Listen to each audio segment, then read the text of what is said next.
I just wanted to leave. Like, I wanted to be done. At that point, I was just regretting my decision. Why did I come and cut my hair?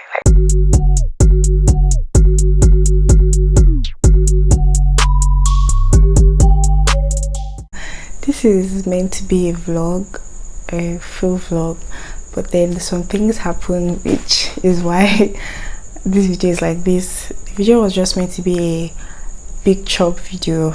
That's what I was actually filming, but there were some hiccups, so I'm just going to actually narrate the vlog and just play the clips as I'm talking, and most times maybe my voice would be like in the background and you guys will be watching as I'm explaining. So yeah, let's go back to the beginning. This was 2021, I believe. I just felt that urge to cut off all my hair, or cut off my hair, or cut off my hair to a particular style, which was like the pixie cut with the curls and stuff like that. I'm going to insert it on the screen. So 2022 was like, okay, before I made any other hairstyle, let me see if I could cut my hair before I decided what else I wanted to make. So I actually found a vendor in Ibadan late 2021, but I already went for NYC camp. Yeah, by the time I went for NYC and I came back, it was late December. I traveled, I came back to Ibadan. Then the hair, I had braids, so when I took them out, I was like, okay, it's time to cut my hair. So I messaged this babe and I was like, oh hi, blah blah blah. She told me her price. I was meant to pay a deposit, book an appointment, which I did. Then it was the day to go and cut the hair. So because I wanted to vlog, I decided to take my friend along, which you would have seen in the videos or the videos playing. And our main reason was just to help me. Not the main reason, I wanted someone to follow me, but then I also wanted her to help me vlog. When we got there, she gave me the address. We took a boat, she gave me the address. By the time we got there, I wasn't seeing the sign of a salon, and the boat was like this, that. I was just like, oh, whatever. We got down, I called her. She was like, she was being cranky on the phone. I was like, I'm just trying to. She was like, just do what I tell you to do, blah blah blah. Like, okay, no problem. We finally found the salon, but she was not there. I met her workers or whatever, and she told me to, and she told them to to start with my hair with the person that actually started. So the person was the person that cut my hair at first, and she cut it to like a certain level. So after that, she started putting the relaxers on my hair and stuff. Then yeah, she put the relaxers on my hair and I was just waiting. So in the waiting process, the owner of the salon came and I greeted her, my friend greeted her, and before she came, it was all lively and stuff like that. Me and my friend were just talking because we were actually the first customers there. Then mind you, when she entered, she had kind of an attitude, or like Alexa, she wasn't really looking happy, but I guess it was due to the fact that she went to queue for fuel. That was when the fuel scarcity just started. I can see that Nigeria is shit, but that's not the talk for today. That was what I was blaming our attitude for, and I was just like, okay, no problem, let's leave it as that. So she started making she washed my hair and she started like molding it and stuff like that, or whatever she was doing. Okay, she cut it first, then she started molding it, and she wasn't particularly gentle. I mean, like the gentleness I expect with, I don't know, you making my hair. She wasn't kind of open, she wasn't talking, she was quite cranky, let me use that word. And me and my friend were trying to like navigate, we're like, oh, is it because maybe you had a bad mood and stuff like that? But it was going on for a long time.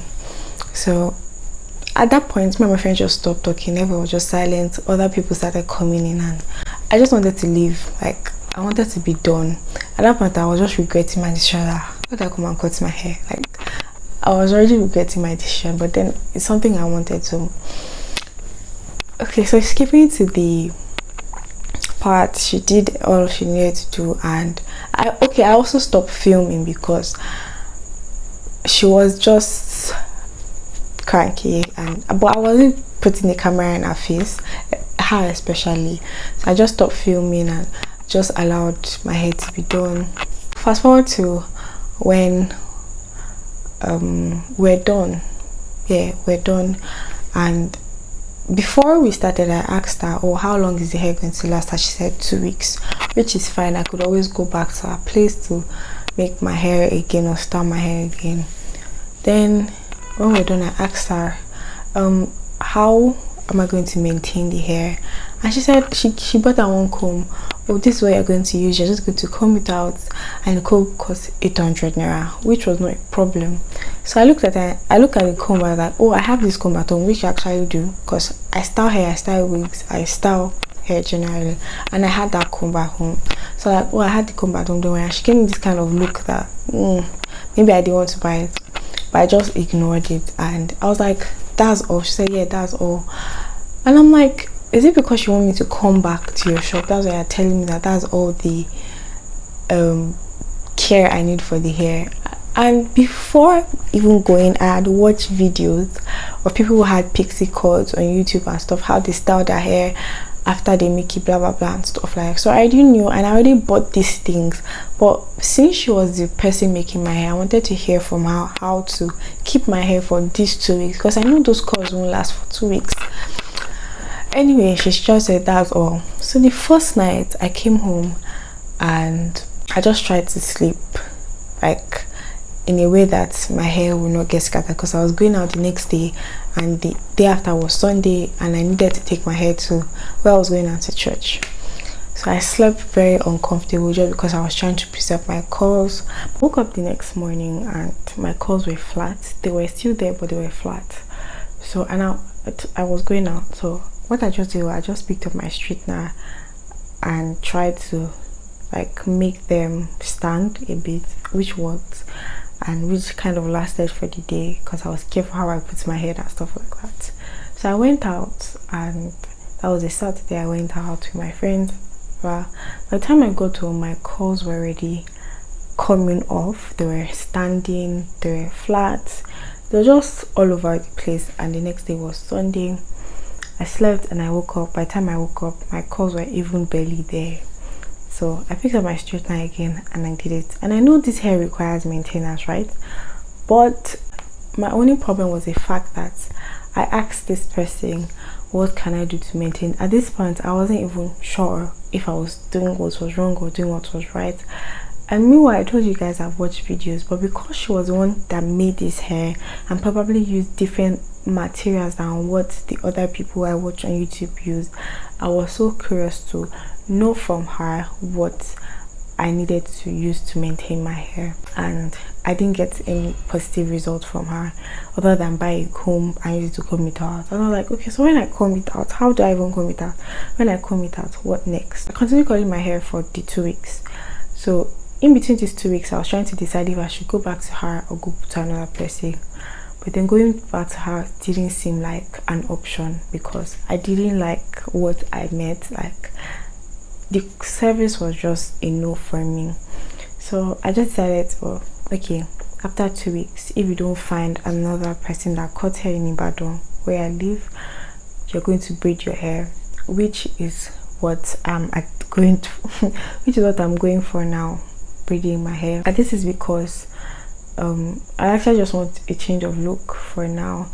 Braid my hair, do something that I don't normally do, then cut my hair lower. So the plan is probably to cut my hair lower and maybe in an afro style. So I'm just waiting for my hair to grow out, make braid, and cut my hair even much lower. Actually, that one I know that it's just an afro, and I know how to keep that making a hair that the hairstylist doesn't tell me how to maintain. I'll rate her service 4/10. I'll rate her work maybe 8/10, because the cut was quite okay. But I'll rate her service like 4/10, because she wasn't really explaining anything, she wasn't really talking, she wasn't really in a good mood to attend to us. That's how I put it. And I didn't, that didn't encourage me to go back there. The price of the hair was 10,000 compared to Lagos where it was 35,000, and I think that was even the starting range. So ours was 10,000 naira, and I feel it's the okay price for Ibadan, but some people were still saying it was quite expensive. Then yeah, that was it, 10,000 naira.